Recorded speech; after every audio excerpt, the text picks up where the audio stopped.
वो क्रिश्चियन जो रात को सोता है कभी जीत नहीं सकता, याद रखना।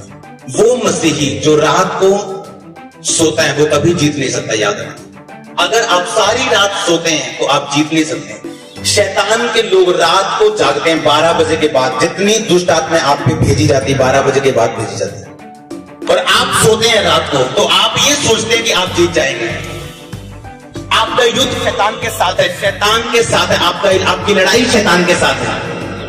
आपको ये देखना है कि आप कितने लोग दौड़ देखते हैं, जब दौड़ते हैं, जब बड़ी दौड़ मैराथन जिसे बोलते हैं, लंबी दौड़ बोलते हैं। कुछ लोग दौड़ते हैं धीरे धीरे से शुरू करते हैं लंबी दौड़, कुछ लोग तेज दौड़ के जल्दी आगे पहुंच जाते हैं आशीष के, लेकिन तेज दौड़ने के बाद वो स्लो हो जाते हैं। लेकिन जो धीरे धीरे दौड़ रहा है वो अपनी आशीष को ले लेता है।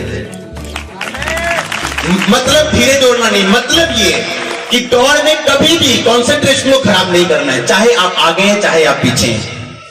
अपने फोकस को आपने नहीं छोड़ना है। कितनों को समझ आ रही मेरी बात? चाहे आप अपनी आशीष के करीब पहुंच चुके हैं, आपको नहीं पता शैतान क्या सोच रहे हैं। आपको तब तक दौड़ना है जब तक आप उस आशीष को लेके रिसीव नहीं कर जाते। आमीन। ऐसा अनुग्रह परमेश्वर आपकी जिंदगी में दे आज यीशु मसीह के नाम में। हर एक क्रिश्चियन जो रात को सोता है वो जयवंत जीवन नहीं जी सकता। अगर आप बाइबल से मैं आपको प्रूफ कर दूंगा ये बात।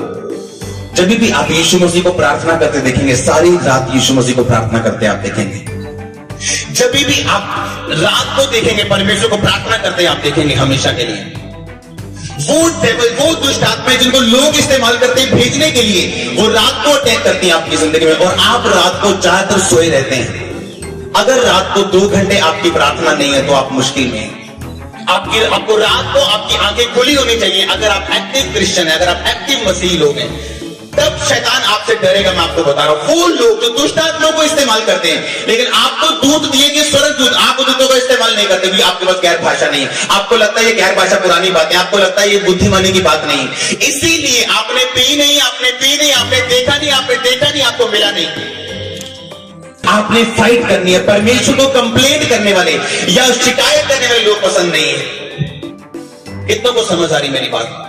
परमेश्वर नहीं चाहता आप शिकायत करें, वो चाहता आप घुटनों पे लड़े और जीते यीशु मसीह के नाम में।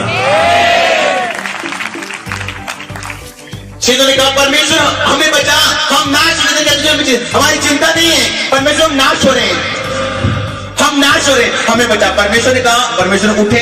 बाइबल में लिखा परमेश्वर ने कहा आंधी को शांत रहे और थम जा। लिखा जैसे परमेश्वर ने बोला शांत रहे और थम जा, वैसे ही हुआ उनकी जिंदगी में। परमेश्वर ने अपने चेलों से कहा तुम अब तक क्यों डरते हो, तुम्हें अब तक क्यों विश्वास नहीं, यानी तूने मुझे इस टाइम क्यों पुकारा अविश्वास के साथ। परमेश्वर को ये दिक्कत नहीं थी कि उन्होंने उसे पुकारा, दिक्कत ये थी कि डर के साथ उसे पुकार रहे थे। परमेश्वर का डर के साथ मुझे मत पुकार, जो मेरे पास है वो तेरे पास है।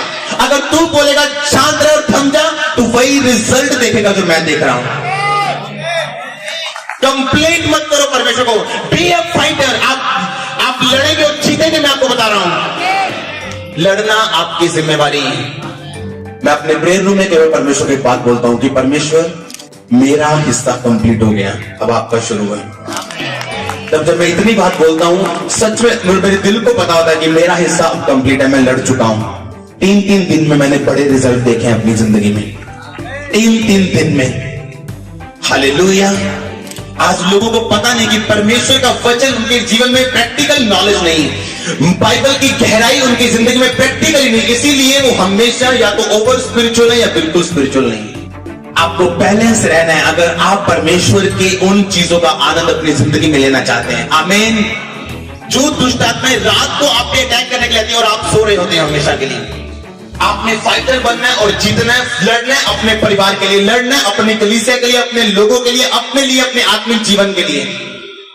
अगर आप लड़ेंगे नहीं तो जीतेंगे नहीं। बाइबल में लिखा हुआ है हिजकिय्याह लड़ा अपनी उम्र के लिए और 15 साल उसने उम्र को और पाया। मूसा लड़ा अपने लोगों के लिए और लोगों को कनान दिखाया, देर चाहे जल्दी से वो लोगों के ऊपर था। परमेश्वर चाहता हम लड़े, कंप्लेंट ना करें, शिकायत ना करें और सिर्फ लड़ें।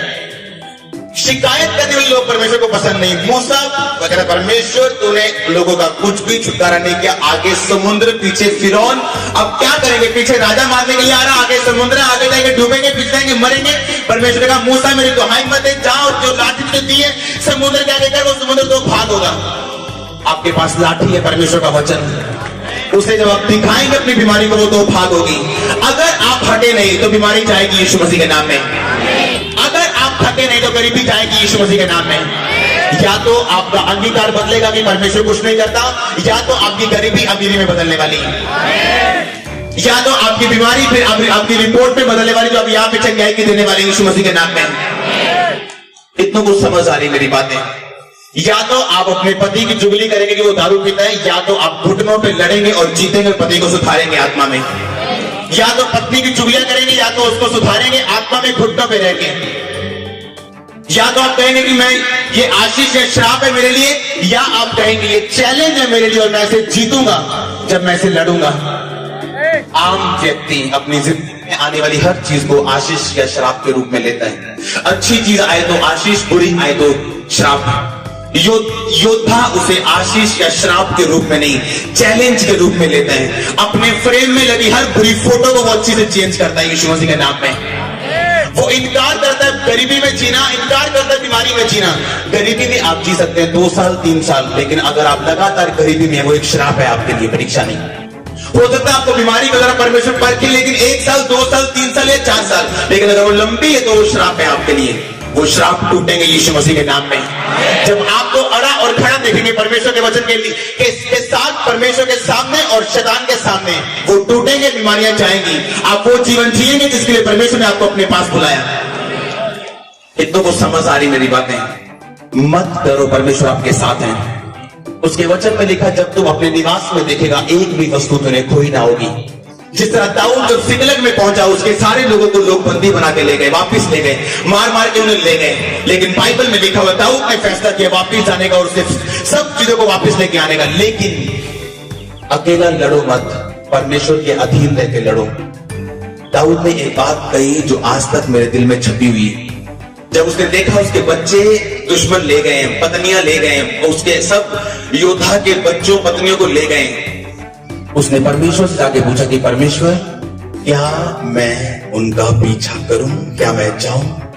अगर कोई और होता तो पीट पीट के बोलता, परमेश्वर ऐसा क्यों हुआ? अब मैं जा रहा हूं, मेरे साथ देना। अब मैं जा रहा हूं, ये होना चाहिए, मेरी पत्नी बच्चे वापिस आने चाहिए। दाऊद ने एक भी बार ऐसा नहीं कहा।